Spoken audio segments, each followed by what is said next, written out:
Hello. आज इस video पे नीट 2027 के लिए मैं एक रोड मैप बताने वाला हूँ। कैसे हम लोग नीट 2027 के लिए प्रिपरेशन करेंगे ताकि हमें एक कोई भी जीएमसी मिल जाए। ये वीडियो सिर्फ और सिर्फ एवरेज स्टूडेंट के लिए है। कोई भी टॉपर बच्चा ये वीडियो ना देखे। नेक्स्ट, नीट 2027 आप सभी लोगों को पता है आपसे सीबीटी मोड पर होगा, कंप्यूटर बेस्ड मोड पर होगा। नीट 2027 में आप लोगों का और लगभग 298 डेज बचा हुआ है। इस 298 डेज में हम लोग कैसे कैसे प्रिपरेशन करेंगे वही हम लोग देखेंगे।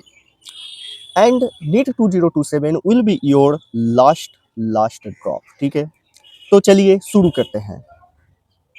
पहले हम लोग ये प्रिपरेशन की जर्नी को फेज वाइज में डिवाइड करेंगे। हम लोग ये प्रिपरेशन 3 फेज में करेंगे। पहला फेज क्या है? फाउंडेशन, जो जुलाई से लेकर जनवरी तक चलेगी, फाउंडेशन फेज 1। सेकंड फेज और थर्ड फेज फरवरी से अप्रैल तक चलेगी। सेकंड फेज में रिवीजन होगा और थर्ड फेज में टेस्ट एनालिसिस होगा, टेस्ट होगा। ठीक है, तो पहला फेज में आ जाते हैं। जुलाई से जनवरी तक हम लोगों को क्या क्या करना है? पहला तो हम लोगों को फिनिश करना है 100% सिलेबस। आप लोगों को सभी को पता है जो नीट का सिलेबस है, बहुत सारा सिलेबस है, क्लास 11th से है, 12th से है, तो हम लोगों को ये 100% सिलेबस कवर करना है। नेक्स्ट क्या करना है? हम लोगों को हर एक टॉपिक पर स्ट्रॉन्ग कंसेप्ट बिल्डअप करना है, क्योंकि आप लोग देख पा ही रहे होंगे नीट 2025, नीट 2026 कंसेप्चुअल क्वेश्चंस पूछने लग गया है। नेक्स्ट हम लोगों को कंप्लीट एनसीईआरटी कवर करना पड़ेगा। साथ के साथ हम लोगों को हर एक टॉपिक का क्वेश्चन प्रैक्टिस करना पड़ेगा। नेक्स्ट हम लोगों को चैप्टर वाइज टेस्ट देना पड़ेगा। 15 डेज में भी दे सकते हैं, 21 डेज गैप में भी दे सकते हैं। नेक्स्ट हम लोगों को ये जो मंडे से लेकर के सैटरडे तक हम लोग जो जो पढ़ेंगे वो सब हम लोग संडे को रिवाइज करेंगे। ठीक है, ये हो गया फेज 1 फाउंडेशन। नेक्स्ट आते हैं फेज 2, जो कि रिवीजन है फरवरी से अप्रैल, और फरवरी से अप्रैल हम लोग फेज 3 भी साथ के साथ करेंगे, फरवरी से अप्रैल टेस्ट एंड एनालिसिस। तो रिवीजन में देख लेते हैं हम लोगों को क्या क्या करना है। एनसीईआरटी मस्ट है, बायोलॉजी का हो या केमिस्ट्री का हो, एनसीईआरटी करना ही करना है। फिजिक्स का वो आपके ऊपर डिपेंड करता है, मेरे अकॉर्डिंग फिजिक्स का करने की जरूरत नहीं है, नोट्स से हो जाएगा। नेक्स्ट, शॉर्ट नोट्स बनाना ही बनाना है, बायोलॉजी की जरूरत नहीं है। बायोलॉजी के लिए सिर्फ और सिर्फ एनसीईआरटी एनसीईआरटी एनसीईआरटी। केमिस्ट्री का हम लोगों को फॉर्मूला शीट्स बनाना है, ठीक है ना।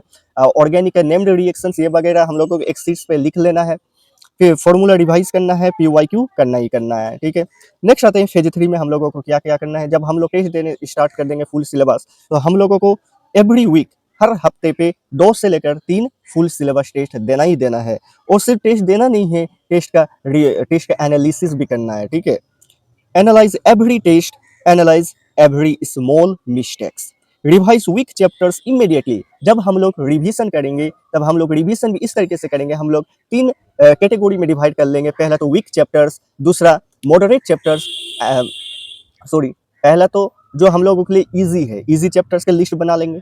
दूसरा मॉडरेट चैप्टर का लिस्ट बना लेंगे। तीसरा हार्ड चैप्टर का लिस्ट बना लेंगे एंड उसके अकॉर्डिंग हम लोग रिवीजन करेंगे। ठीक है, नेक्स्ट आते हैं सब्जेक्ट वाइज स्ट्रेटेजी क्या रहेगी। ये तो हमने बताया फेज वाइज, 3 फेज बताया हूँ। इस फेज वाइज में अब आते हैं सब्जेक्ट वाइज स्ट्रेटेजी। बायोलॉजी में कैसे करेंगे, केमिस्ट्री कैसे करेंगे कवर, फिजिक्स को कैसे करेंगे कवर। तो बायोलॉजी में आते हैं। बायोलॉजी में क्या क्या करना है? बायोलॉजी में एनसीईआरटी को प्रायोरिटी देना है। Read every line, table and diagram, solve NCERT based MCQ, every clear every concept. Chemistry में आ जाते हैं। फिजिकल केमिस्ट्री में न्यूमेरिकल फॉर्मूला प्रैक्टिस करना है। ऑर्गेनिक केमिस्ट्री में make short notes for reactions, daily revise named reactions. IOC में क्या करना है? एनसीईआरटी लाइन बाय लाइन करना है और रेगुलर रिवीजन करना है। नेक्स्ट आते हैं फिजिक्स के स्ट्रेटेजी पे, अंडरस्टूड कंसेप्ट फास्ट। पहले तो हम लोगों को सारा फिजिक्स का सारा टॉपिक का कंसेप्ट याद करना ही करना है। नेक्स्ट आते हैं मेक फॉर्मूला नोटबुक। नेक्स्ट आते हैं प्रैक्टिस न्यूमेरिकल्स डेली। डेली का डेली 25 से 30 क्वेश्चन हम लोगों को फिजिक्स का प्रैक्टिस करना ही करना है। Analyse mistakes after every test. तो ये हो गया हम लोगों का सब्जेक्ट वाइज स्ट्रेटेजी। नेक्स्ट आते हैं हम लोग, अगर मेरे कोई व्यूअर्स यकीन 2.0 2027 बैच से पढ़ रहे हैं तो उसके लिए और कंफ्यूजन में है कि कौन सा सब्जेक्ट किस फैकल्टी से करें, तो ये मेरे अकॉर्डिंग बताता हूँ, मेरे अकॉर्डिंग फैकल्टी चॉइस बताता हूँ। या किन 2.0 के लिए फिजिक्स में आप कर सकते हैं एमआर सर से, ये मैं मेरे अकॉर्डिंग बता रहा हूँ। फिजिकल केमिस्ट्री में कर सकते हैं सुधांशु सर से, आयुषी में कर सकते हैं मोहित दादित सर से, ओसी में पंकज सर से, बायोलॉजी बॉटनी में विपिन सर से, जोलॉजी आकांक्षा मैम से, गुरुमा से।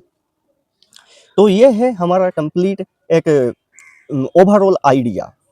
और अगर आपको टेस्ट एनालिसिस कैसे करना है या डेली प्लेनर कैसे करना है, कितना आवर्स पढ़ना है, क्या करना है, प्लीज़ कमेंट में बताइए।